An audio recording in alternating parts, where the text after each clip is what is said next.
어, 몇 년 전 방송되었던 의적 일지매라고 하는 드라마, 여러분 중에 보신 분이 있으리라고 생각하는데요. 거기에 쓰였던 주제가로 불리는 노래가 있습니다. 그 노래 제목이 내가 꿈꾸는 그것은 The Place of My Dream 이라고 하는 곡인데요. 재미동포인 배송희 목사가 CCM 가수이자 작곡가인 그 양반이 자기가 작사 작곡해가지고 곡을 붙여서 자기가 노래 부른 건데 방송 타다가 보니까 너무 좋아해서 그 일지매를 추진하던 방송 팀원들 중에 이거 주제가로 했으면 좋겠다. 그래서 전격적으로 그게 주제가가 됐습니다. 본래는 CCM 노래인데 그게 주제가가 됐던 거죠. 가사는 대충 이런 겁니다. 내가 꿈꾸는 그것은 나의 님이 계신 곳, 정다운 그의 얼굴 바라보며 마음껏 미소 지을 거야. 나의 사랑하는 님이여 나를 놓지 마오. 사랑하는 님이여 나의 귀에 속삭여 주오. 나를 가장 사랑하여 모든 것을 내어놓은 나의 사랑하는 님이여. 본래 CCM 곡이었으니까 여기 나오는 사랑하는 님, 그건 예수님을 가리키는 거고요. 내가 꿈꾸는 그것은 물론 천국이고 에덴 동산이고 낙원에 대한 것입니다. 하지만 의적 일지매의 주제가로 불려지면서 이게 조금 변해서요. 여기 님은 애인으로 됐고요.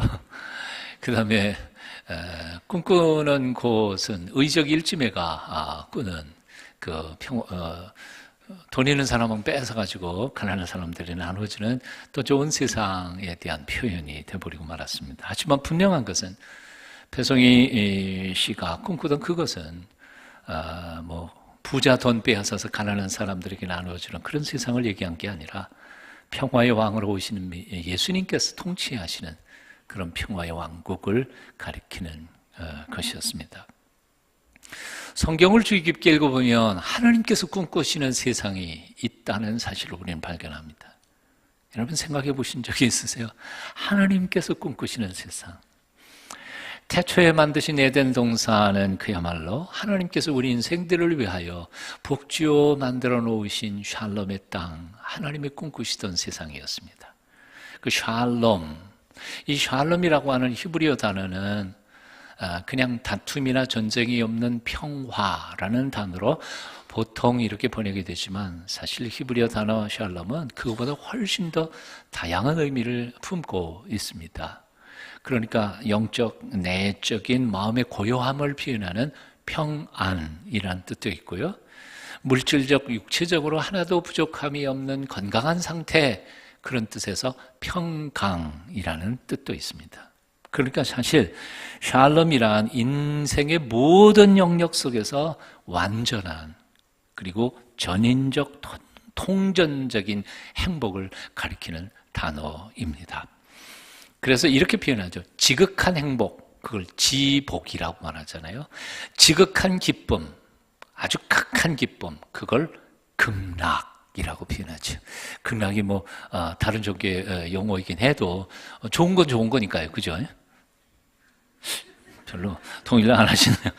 하여튼 그게 샬롬이라고 하는 단어의 뜻이라 그 말입니다. 그런 샬롬이 넘치는 에덴 동산은 하나님께서 우리 인생들에게 주시기를 기뻐하셨던 정말 완전한 하나님이 꿈꾸시던 완벽한 세상을 말했습니다.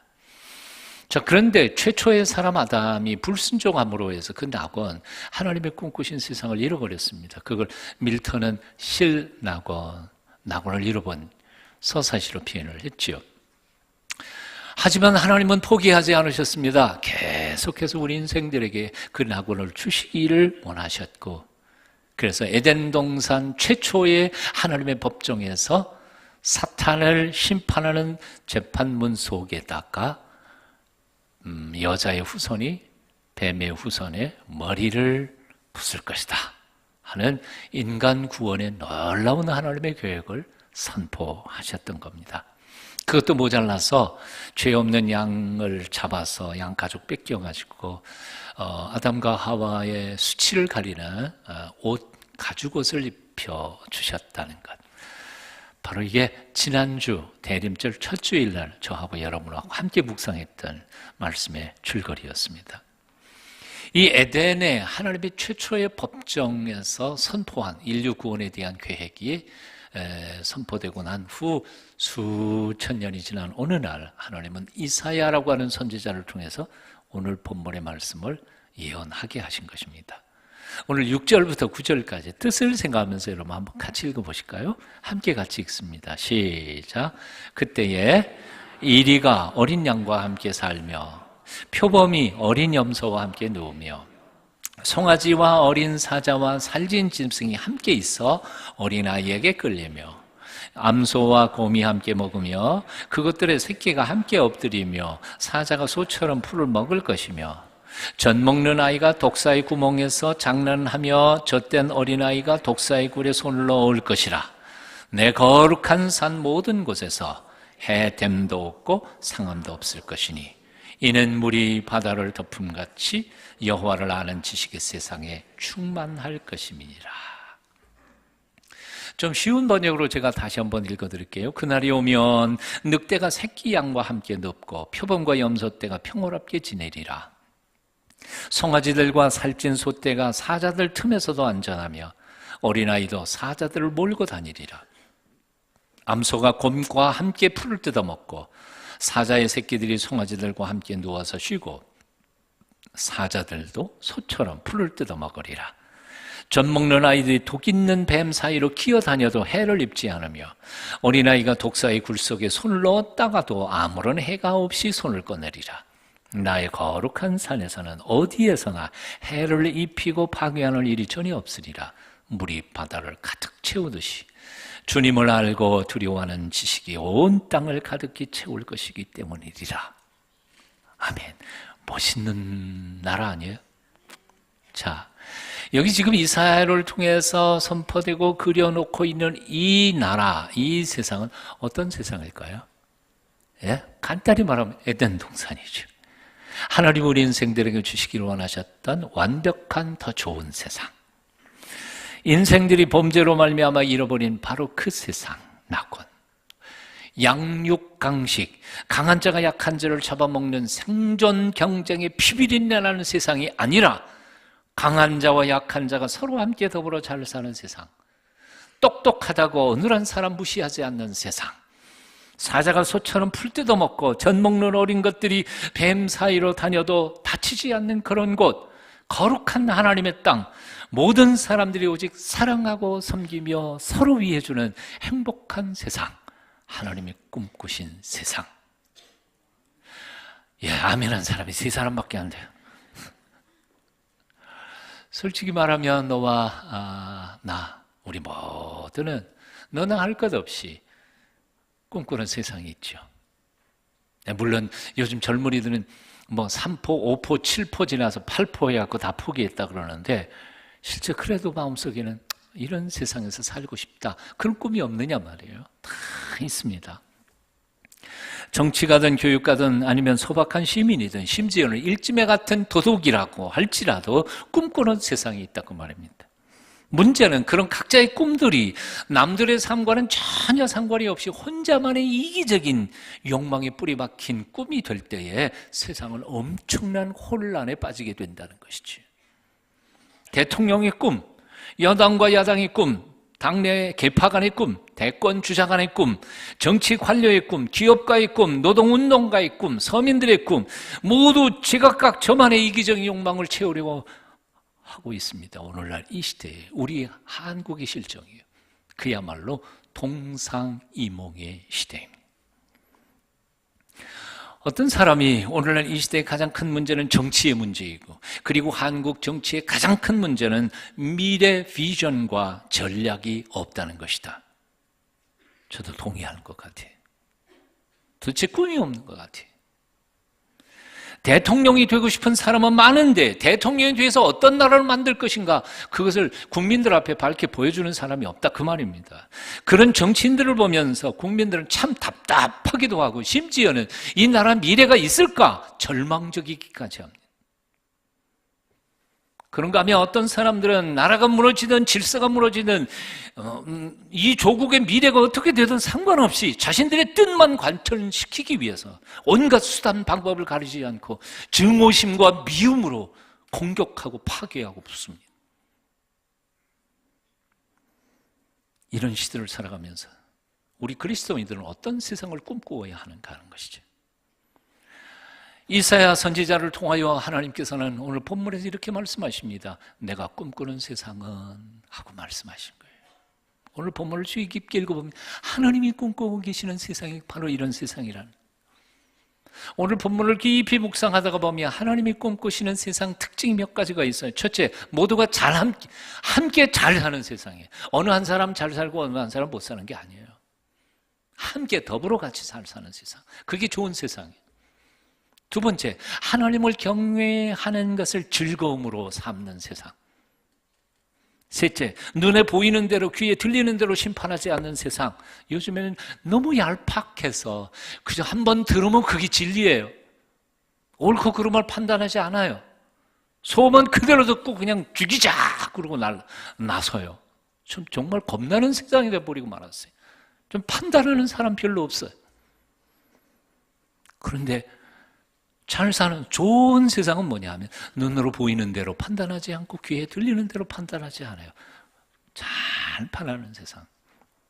네 번째, 공의와 정직으로 다스리는 세상. 다섯 번째, 폭력이 아니라 입의 말로 그리고 진리로 질서를 잡아가는 세상. 오늘 본문을 보면 이렇게 다섯 가지 특징이 나옵니다. 여러분 3절부터 5절까지 뜻을 생각하면서 한번 같이 다시 읽어보시겠습니다. 함께 읽어요. 시작.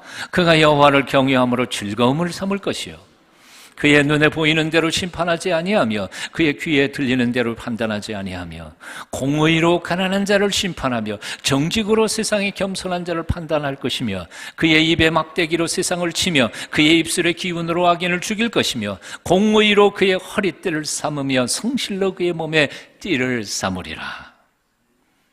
여기 오늘 3절에 보면 그가 여호와를 경외함으로 즐거움을 삼을 것이며 라고 했습니다. 하나님을 경외하는 것을 즐거움으로 삼다. 자기 취미를 삼는 거예요. 자기 기쁨으로 삼는 거예요. 여기 즐거워하다, 즐거움으로 삼는다라는 말의 히브리어 단어는 코로 호흡하다, 향내를 맡다 그런 뜻이에요. 그러니까 다른 말로 말하면 향기로운 꽃 냄새를 코로 냄새 맡으면서 와 좋다, 그 뜻이 이해가 되세요? 한 번도 안 해본 사람 같으네요. 향수 냄새를 천히 향수를 와 좋다. 그래서 뭘 맡아요? 하나님 그분 자신을 호흡하고 체험하는 것으로서 와 좋은 신분이다. 하나님이 주시는 돈이 좋아서가 아니에요. 하나님이 나를 장수하고 뭐 출세하게 만들기 때문에 하나님이 좋은 게 아니에요. 하나님 그분 자신이 좋으신 거예요.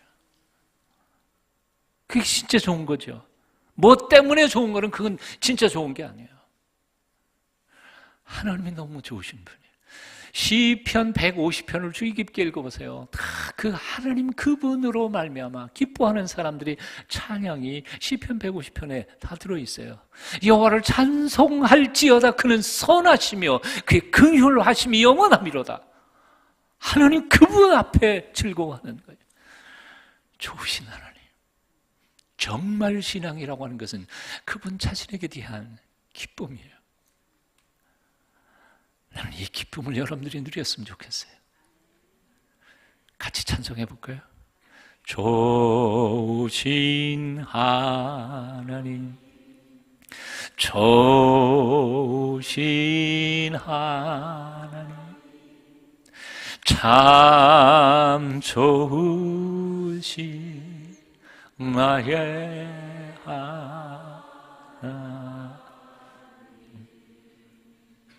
교회 나오면서 하나님이 좋아서 나와야지. 하나님이 주시는 돈 때문에, 재물 때문에, 혹 하나님한테 잘 보이면 좀 출세할 수 있지 않을까. 그런 꿍심으로 하나님 앞에 예배해가지는 기쁨이, 진정한 기쁨이 없어요. 오직 하나님만을 즐거워하는 메시아. 그는 그래서 사람들의 박수나 칭찬이나 비난이나 미움이나 전혀 상관하지 않아요. 사람들 눈치를 보지 않아요. 왜? 하나님 그분을 좋아하니까요. 그래서 그분만 바라보기 때문에 사람들 눈치 안 봐서 그래서 공의롭게 행동할 수 있어요. 돈을 바라는 사람들은 공의롭게 실천하지 못해요. 왜? 돈에 매이니까요. 사람들 눈치 보는 사람들은 사람들 눈치 때문에 공의롭게 정직하게 다스리지 못해요. 왜? 눈치 보니까 표 떨어질까 봐 자기가 해야 할 일을 안 하거든요. 요즘 이 세상이 공의와 정직이 통치하지 못하는 이유가 무엇입니까? 바로 그거예요. 돈 매이고 사람들 눈치 보고 인기, 명예 이거 생각하니까요. 그러나 하나님이 여호와만을 즐거워하며 그분을 기뻐하는 사람들이 과연 이 땅을 온전히 통치하게 된다면 세상은 공의와 정직이 다스리는 세상이 될 것이라고 믿습니다. 여기 아주 중요한 구절이 또 4절 정말 중요한 말씀이 또 있습니다. 여러분 한번 4절 한 번 더 읽어보겠습니다. 4절 시작. 공의로 가난한 자를 심판하며 정직으로 세상의 겸손한 자를 판단할 것이며 그의 입에 막대기로 세상을 치며 그의 입술에 기운으로 악인을 죽일 것입니다. 부자라고 편들지 않고 가난한 사람이라고 무조건 옹호하지도 않는다는 거예요. 요즘 가만히 보면 다 힘으로 밀어붙이면서 돈 좋아하는 사람 돈 편들고 돈 있는 사람 편들고 돈 없는 사람들은 가난한 사람도 무조건 잘했다고 옹호하고 같이 폭력 행사하고 이건 결코 그런 건 아니란 말이죠. 오늘 여기 본문 4절 하반절에 보니까 입에 막대기로 세상을 치며 뭘로 쳐요? 주먹으로 세상을 쳐요? 아니요, 입으로 말하는 말로 세상을 친다는 거예요. 뭘로 불의한 사람을 죽여요? 하나님 말씀으로 죽인다는 거지 칼과 창으로 죽인 게 아니라요. 메시아가 오는 메시아 시대는 한마디로 말하면 비폭력이에요. 힘이 있다고 밀어붙이지 않는다는 거예요. 여러분 사실은 권력을 가진 사람들은 힘 있는 거 틀림이 없어요. 그렇다고 그러면 여기 데모하는 사람들 힘 없나요? 그들은 나름대로의 군중의 힘을 이용해서 밀어붙이지 않아요. 다 힘과 힘이 부딪히니까 얼마나 정신없어요. 힘은 어느 정도의 힘은 다 누구든지 다 가지고 있습니다. 근데 그 힘을 이용하기 시작하면 세상은 혼란스럽습니다. 오늘날 많은 이들이 더 좋은 세상을 꿈꾸며 나름대로 노력하고 있습니다. 정치가 인권운동가 노동운동가 교육가 등 수많은 사람들이 더 좋은 세상 꿈꾸면서 정말 수고하고 있습니다. 하지만 자신의 꿈을 너무 밀어붙이다가 보니까 남들의 꿈을 짓밟는 일들이 얼마나 많은지 모릅니다. 이 점에서 우리가 기억해야 할 것은 이기적인 꿈의 강요는 세상을 어지럽힙니다. 너무 조급한 꿈 밀어붙이기는 사회를 더욱 혼란시키게 되어 있습니다. 그래서 오늘 본문에 나타난 하나님이 꿈꾸시는 세상에 중요한 두 가지의 원칙이 숨어 있습니다. 첫째, 꿈은 언제나 함께 좋은 꿈이어야 한다는 것이죠. 이기적인 꿈, 나만 좋은 꿈은 좋은 꿈이 아닙니다. 이기적인 꿈이 이루어지는 세상은 결코 하나님이 꿈꾸시는 세상이 아니라 그 말이에요. 두 번째로 꿈의 성취는 철저히 비폭력적이어야 합니다. 힘으로 폭력으로 밀어붙이는 것은 진정한 꿈을 이루는 방법이 아닙니다.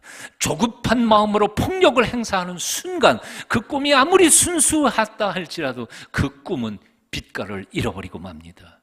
왜냐하면 폭력은 또 다른 폭력을 낳고 그 폭력이 부딪히면 모든 사람의 꿈은 다 더 이상 꿈이 아니기 때문에 그렇습니다. 그래서 참된 꿈, 정말 좋은 꿈을 꾸는 사람은 기다릴 줄 알아야 합니다. 급하게 밀어붙이는 것은 꿈꾸는 사람의 자세가 아닙니다. 하나님께서는 태초 에덴의 법정에서 인류 구원의 계획을 선포하셨습니다. 두고 봐라, 여자의 후손이 뱀의 후손의 머리를 깨버리고 인류를 구원할 것이다. 그리고는 수천 년이 지난 후에야 이사야 선지자를 통해서 오늘의 본문 말씀을 선포하십니다. 그 메시아, 뱀의 머리를 상하게 할 여자의 후손은 이 새의 줄기에서 나올 것이다. 그렇게 말씀하시고도 700년이 지난 후에야 예수님은 오셨습니다. 말씀 한마디 하고 내일 아침 실천하는 게 아니에요. 수백 년, 수천 년 동안 기다리면서 말씀을 이어가시는 거지. 오늘 본문 1절은 이렇게 시작합니다. 이 새의 줄기에서 한 싹이 나며 그 뿌리에서 한 가지가 나서 결실할 것이요. 이 본문을 묵상하면서 참 중요한 질문을 하나 해요. 이 새의 줄기에서 한 싹이 나며, 이 새가 누굽니까? 다윗의 아버지죠. 그러면 다윗의 아버지면 왜 다윗이 유명해요? 이새가 유명해요? 당연히 다윗이 유명하죠.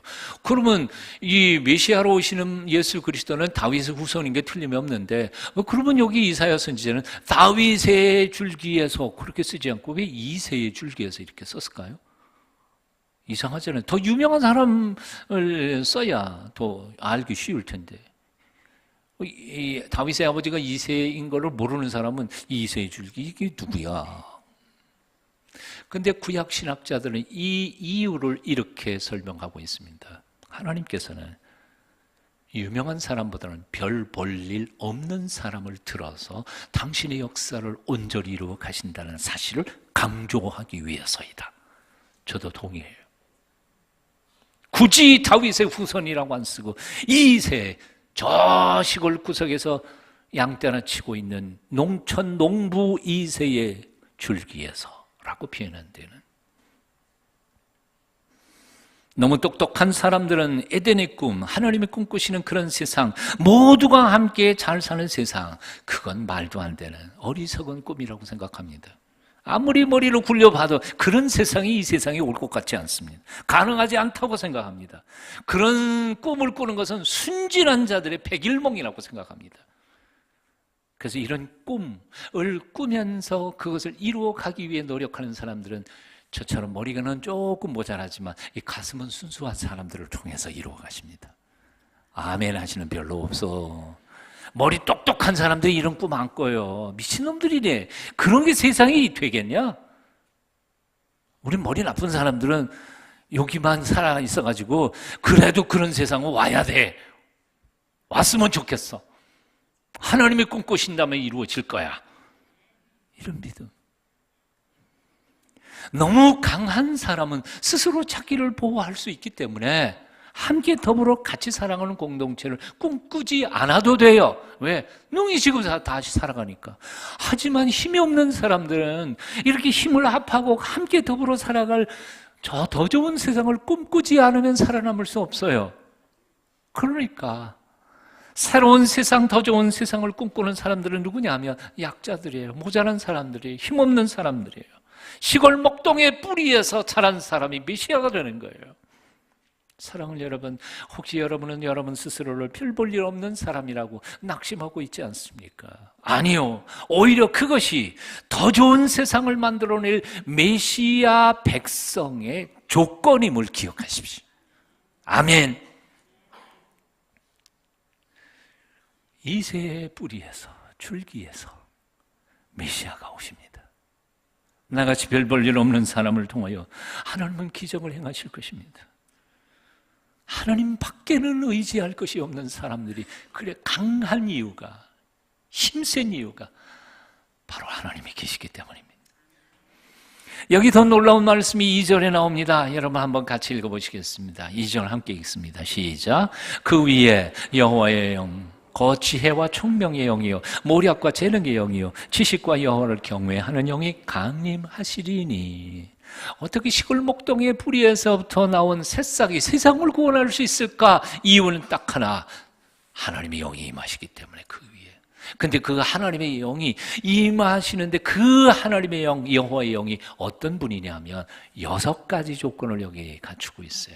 근데 그 6가지 조건을 곰곰이 생각해 보면 2개씩 짝지어서 3그룹으로 만들어졌는데 요 단어들은 다 짝을 지을 수밖에 없는, 둘이 짝을 지어야 온전해지는 것들입니다. 나는 예배 끝나고 여러분 집에 들어가셔서 꼭 이 본문 2절을 다시 한번 묵상하실 수 있었으면 좋겠습니다.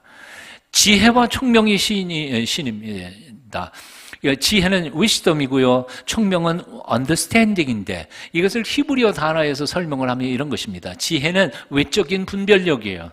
세상사를 분별하는 분별력이고, 그리고 총명은 깊은 삶의 내면 세계를 통찰하는 통찰력을 얘기합니다. 그러니까 외적인 것과 내적인 것을 함께 아울러 생각하는 것은 지혜와 총명이 하나로 묶여야 되는 거예요. 근데 그 여호와의 영이 그걸 가지고 계시다는 거지요. 두 번째로 모략과 재능의 영입니다. 모략은 쉽게 말하면 전쟁을 할 때 혹은 정치를 할 때 정책을 입안하거나 계획을 작성하는 머리. 모략, 그러면 꼭 부정적으로만 쓰이지만 사실은 그런 거 아니거든요. 대통령 옆에 뭐예요? 참모들이 머리가 좋은 사람들 있어야 되지 않아요? 그게 바로 모략이에요. 근데 두 번째 나오는 재능, 그거는 사실 우리 한글 번역은 좀 틀린 것 같아요. 영어 번역에는 파워예요. 즉 모략이 있으면 그 모략을 실천할 수 있는 힘이 있어야 되지 않아요? 두 개가 한꺼번에 가야 돼요. 여호와의 영은 바로 그 두 개를 한꺼번에 가지고 계신 분이라. 꾀도 있으시지만 그 꾀를 실천할 수 있는 파워도 있는 분이시다. 그 여호와의 영이 오시면 왜 못하겠느냐 말이에요. 세 번째는 지식과 여호와를 경외하는 영이요. 지식, 하나님의 뜻과 섭리, 역사를 통찰하는 뜻, 그 분별력, 이해력, 이걸 지식이라고 한다면, 근데 그걸 가지고 있다 하더라도 역사의 주인이신 하나님에 대한 공경하는 자세가 없다면 그 지식이 무효라는 거지. 저희 목요인 장신대의 그 표가, 교표가 경건과 학문입니다. 학문만 가지고는 세상에 하나님의 섭리와 역사의 뜻을 제대로 알 수 없습니다. 역사의 주권자이신 하나님 그 마음을 알아야 합니다. 그게 바로 경건이에요. 그게 자세예요. 이 세 가지, 지혜와 총명의 영이요, 모략과 재능의 영이요, 지식과 여호와를 경외하는 영이신 여호와의 영이 그에게 임함으로 그 사명을 능히 감당할 수 있으리라는 것이죠. 그런데 이 말씀은요, 단순히 예수 그리스도에게만 말씀하시는 것이 아니라 메시아 왕국을 그리면서 헌신하는, 메시아를 뒤쫓아가는 모든 신앙인들에게 주시는 축복이고 또한 약속이기도 합니다. 메시아의 나라, 하나님이 꿈꾸시는 세상을 만들길 원하는 사람들에게 여호와의 영으로 말미암아 능력을 부어주시면 우리 모두가 다 넉넉히 그 사명을 감당할 수 있겠다는 약속이라고 말입니다. 그러므로 사랑하는 여러분, 지혜 없다고, 총명이 흐리다고 낙심할 필요 없습니다. 모략이 없고 재능, 파워가 없다고 절망할 필요도 없습니다. 믿음 없고 지식 없어도 괜찮습니다. 오직 하나, 딱 하나, 에베소 5장 17절의 말씀처럼 오직 성령의 충만을 받으라. 이 한마디면 끝입니다. 성령으로 충만함을 받는 자, 하나님께서 세우신 이 일들을 감당할 수 있을 줄로 믿습니다. 성령께서 우리 아둔한 머리를 깨우쳐 주실 것입니다. 성령께서 우리 완악한 우리의 마음을 정결케 하실 것입니다.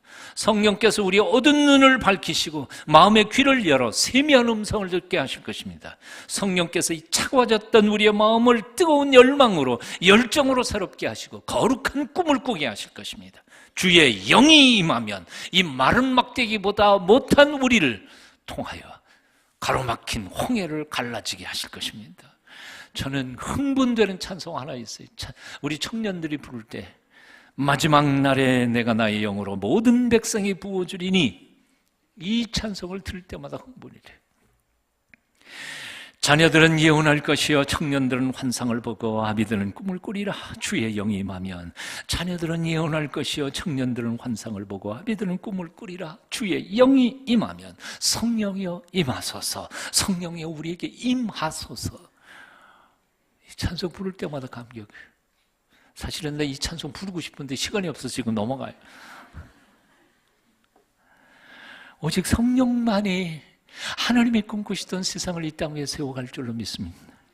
우리 지혜도 우리 능력도 우리 돈도 그 일을 할 수가 없어요. 하나님이 하실 수 있어요.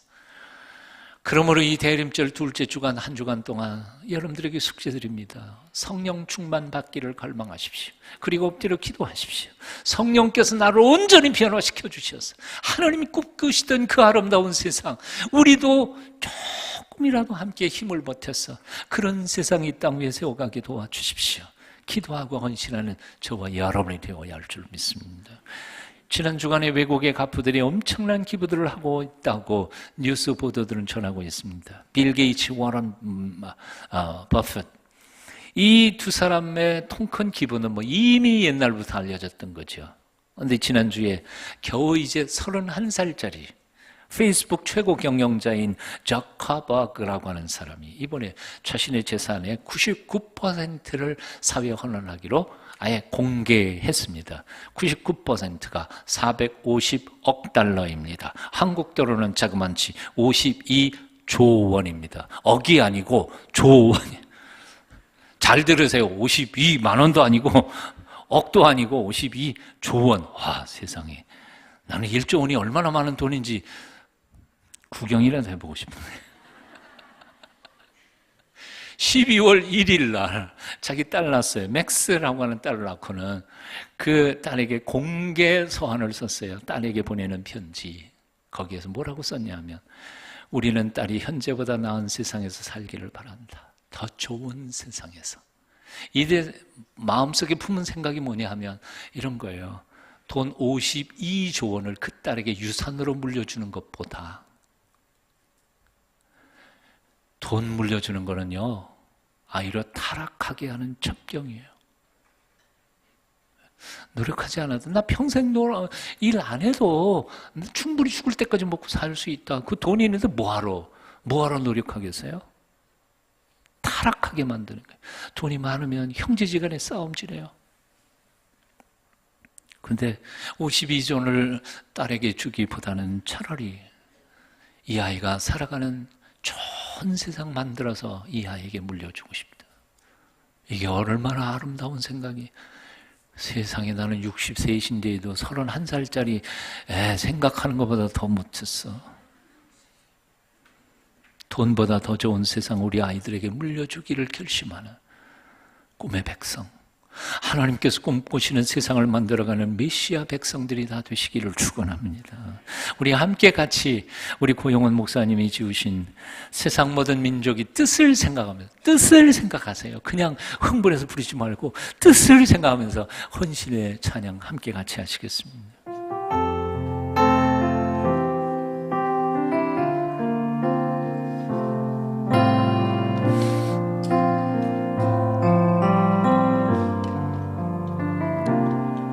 세상 모든 민족이 구원을 얻기까지 쉬지 않으시는 하나님, 주의 심장 가지고 우리 이제 일어나 주 따르게 하소서. 세상 모든 육체가 주의 영광 보도록 우리를 부르시는 하나님, 주의 손과 발 되어 세상을 치유하며 주 섬기게 하소서. 물이 바다 덮음같이 여호와의 영광을 인정하는 것이 온 세상 가득하리라.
거룩하신 성령님, 우리에게 임하시옵소서. 그리하여 하나님께서 꿈꾸시던 세상 이 땅에 이룰 수 있도록 우리를 사용하여 주시옵소서. 내 자신의 이기심을 넘고 조급한 마음을 절제하며 함께 더불어 따뜻한 세상을 만들어가는 메시아 백성 되게 하여 주시옵소서. 예수님의 이름으로 기도하옵나이다.